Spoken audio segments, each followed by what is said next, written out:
আখেরি নবী বিশ্বনবী হুজুরে পাক সাল্লাল্লাহু আলাইহি সাল্লাম ছিলেন পবিত্রতার মূর্ত প্রতীক। ইতিহাসের সর্বশ্রেষ্ঠ মহামানব তিনি, নবীকুলের শিরোমণি তিনি সেই মানুষ যাকে সমগ্র সৃষ্টি জগতের প্রতি রহমত হিসেবে অভিহিত করেছেন স্বয়ং আল্লাহ রাব্বুল আলামিন।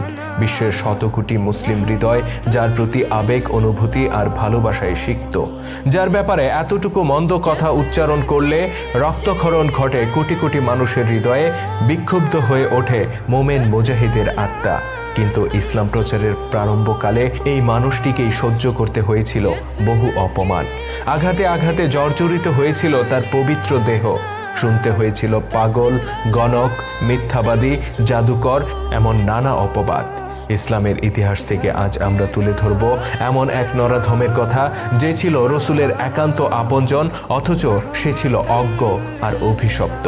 ইতিহাসে সেই একমাত্র ব্যক্তি যে রসুলে পাক সাল্লাল্লাহু আলাইহি সাল্লাম এর পবিত্র চেহারা মোবারক লক্ষ্য করে থুতু নিক্ষেপের দুঃসাহস দেখিয়েছিল, আর এর পরিণতি হিসেবে তাকে পৃথিবীতেই ভোগ করতে হয়েছিল ভয়ানক শাস্তি। কে ছিল সেই নালায়েক বেত্তমিজ? রসুলের সাথে কি ছিল তার সম্পর্ক, আর কি ঘটেছিল তার কপালে?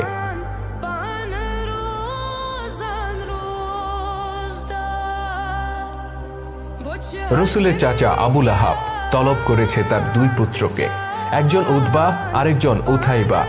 পুত্রদেরকে উদ্দেশ্য করে আবু লাহাব বলল, আমি আমার ভাতিজা মোহাম্মদকে নিজের প্রাণের চেয়ে বেশি ভালোবাসতাম। যখন তার জন্ম হয়েছিল তখন আনন্দে উদ্বেলিত হয়ে আমি আমার কৃতদাসীকে আজাদ করে দিয়েছিলাম। শুধু তাই নয়, তার সাথে আত্মীয়তার বন্ধন দৃঢ় করার জন্য আমি তার দুই কন্যা রুকাইয়া আর উম্মে কুলসুমের সাথে তোমাদেরকে বিয়ে দিয়েছিলাম। কে জানতো আমার এই ভাতিজা একদিন আমাদের বংশের মুখে চুনকালি লাগাবে? কে জানতো সে আমাদের পূর্বপুরুষের ধর্মকে অস্বীকার করে নিজেকে নবী ঘোষণা করবে? হায়, যদি জানতাম তবে কখনোই তোমাদের দুজনকে তার কন্যাদের সাথে বিয়ে দিতাম না। পুত্র উতবা আর উথাইবা তখন মাথা নিচু করে মাটির দিকে তাকিয়েছিল। পিতার চোখের দিকে তাকিয়ে কথা বলার সাহস তাদের ছিল না। অতঃপর আবু লাহাব বলল, মুহাম্মদের কন্যাদেরকে তোমরা এখনই তালাক দেবে, আর এটাই আমার সিদ্ধান্ত। বড় পুত্র উতবা তার এই কথা শুনে হতভম্ব হয়ে গেল। সে বলল, আপনি কি বলছেন আব্বাজান? পিতার অপরাধের কারণে কেন আমরা তার কন্যাদেরকে শাস্তি দেব? আবু লাহাব বলল, মুহাম্মদকে কষ্ট দেওয়ার জন্যই তোমরা তাদেরকে তালাক দেবে। সে যখন জানতে পারবে তার অপরাধের কারণে তার কন্যাদেরকে তালাক দেওয়া হয়েছে, তখন তার চেহারা কেমন হয় তা আমি দেখতে চাই। পিতা আবু লাহাবের এমন জিঘাংসামূলক সিদ্ধান্ত উতবা কিছুতেই মেনে নিতে পারছিল না। সে তার স্ত্রী রুকাইয়াকে প্রাণের চেয়ে বেশি ভালোবাসত। আমৃত্যু যে বন্ধন অটুট রাখার প্রতিশ্রুতি সেই স্ত্রীকে দিয়েছিল, সেই প্রতিশ্রুতির কথা স্মরণ করে তার হৃদয় উতলা হয়ে ওঠে। সে মনের মধ্যে কিছুটা সাহস সঞ্চার করে পিতা আবু লাহাবকে বলে, আব্বাজান, আপনি আপনার ভাতিজাকে কষ্ট দিতে কেন এত মরিয়া? আমার অন্য চাচারাও তাকে নবী হিসেবে গ্রহণ করেননি, তথাপি তারা কেউই তাকে কষ্ট দেন না। আমাদের বনু হাশিম গোত্রের অধিকাংশ লোকই তার নতুন ধর্মের আহ্বান প্রত্যাখ্যান করেছে, কিন্তু তারা তাকে অত্যাচারী কোরাইশদের হাতে ছেড়ে দেয়নি। বরং বাইরের কেউ তাকে কষ্ট দিতে এলে তারা সকলে মিলে তাকে রক্ষা করে, তার নিরাপত্তা দেয়। কেবল আপনি ব্যতিক্রম।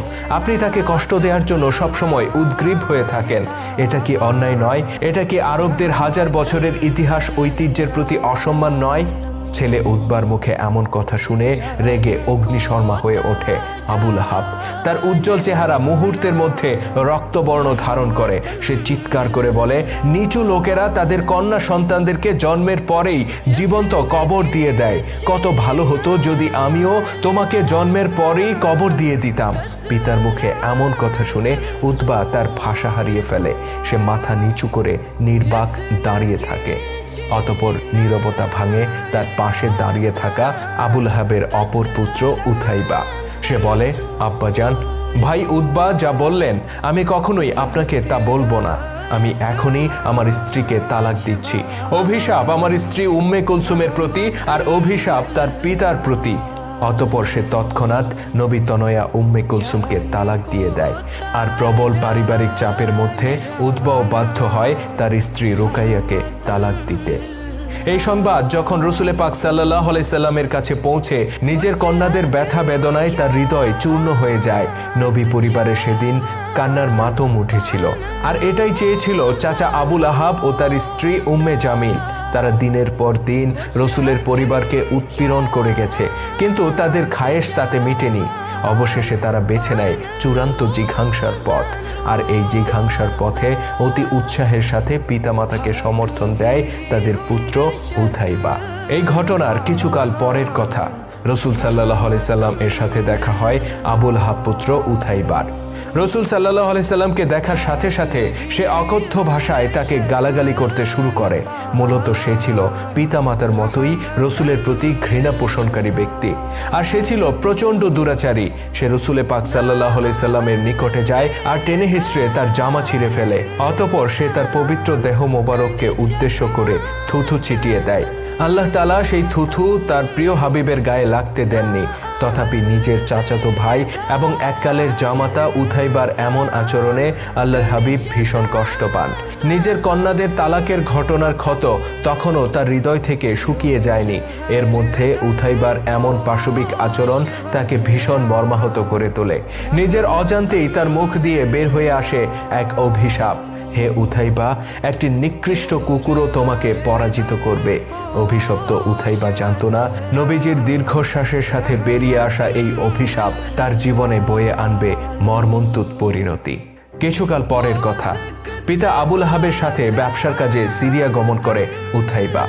জারকা নামক স্থানে রাত্রি যাপনের জন্য তাঁবু ফেলে তাদের কাফেলা। স্থানীয় লোকেরা এই জায়গায় তাঁবু ফেলতে দেখে তাদেরকে সতর্ক করে বলে, এখানে রাতের বেলায় হিংস্র প্রাণীরা ঘোরাফেরা করে, তোমরা যদি সাবধান না থাকো তাহলে প্রাণনাশের আশঙ্কা রয়েছে। স্থানীয়দের কথার সত্যতা দেখা যায় কিছুক্ষণ পরেই। একটু অন্ধকার নেমে আসলেই তারা দেখতে পায় একটা হিংস্র বাঘ তাদের তাঁবুর চারপাশে ঘোরাফেরা করছে। আবুল আহাব ও উথাইবা উভয়ের আত্মা তখন কেঁপে ওঠে। তাদের মনে পড়ে যায় রসুলের দেয়া সেই অভিশাপের কথা, একটি নিকৃষ্ট কুকুর উথাইবাকে পরাজিত করবে। উথাইবা কম্পিত কণ্ঠে বলে, আল্লাহর কসম, এই বাঘ আজ আমাকে খাবলে খাবে। আমার ধ্বংস আজ অনিবার্য। মুহাম্মদ আমাকে বদদুয়া দিয়েছিল, আজ আমি সিরিয়ায় অবস্থান করছি, অথচ সে মক্কায় বসে থেকেই আজ আমাকে হত্যা করবে। উথাইবাকে এতটা উতলা হতে দেখে আবুল আহাব তাকে সান্ত্বনা দেওয়ার চেষ্টা করে। সে বলে, হে পুত্র, আমরা অবশ্যই তোমাকে রক্ষা করব। অতঃপর আবুল আহাবের সিদ্ধান্তক্রমে উথাইবার তাঁবুর চারপাশে বৃত্তাকারে অনেকগুলো ওট শুইয়ে দেয়া হয়। তারা আশা করেছিল ক্ষুধার্ত প্রাণীটি শিকারের সন্ধানে এসে থাকলে উথাইবার নিকটে পৌঁছানোর আগেই শিকার হিসেবে এই ওটগুলোকে পেয়ে যাবে এবং তাদের একটিকে নিয়ে বিদায় হয়ে যাবে। তারা ভাবতে পারেনি আল্লাহ তাআলা তার নবীর দেয়া সেই অভিশাপ বাস্তবায়ন করার জন্য যে হিংস্র প্রাণীটিকে পাঠিয়েছেন সে উথাইবাকে না নিয়ে ফিরে যাবে না। উথাইবার নিরাপত্তার ব্যবস্থা করে কাফেলার সবাই শুয়ে পড়ে। দীর্ঘ সফরের ক্লান্তির কারণে কিছুক্ষণের মধ্যেই তারা গভীর নিদ্রায় ঢলে পড়ে।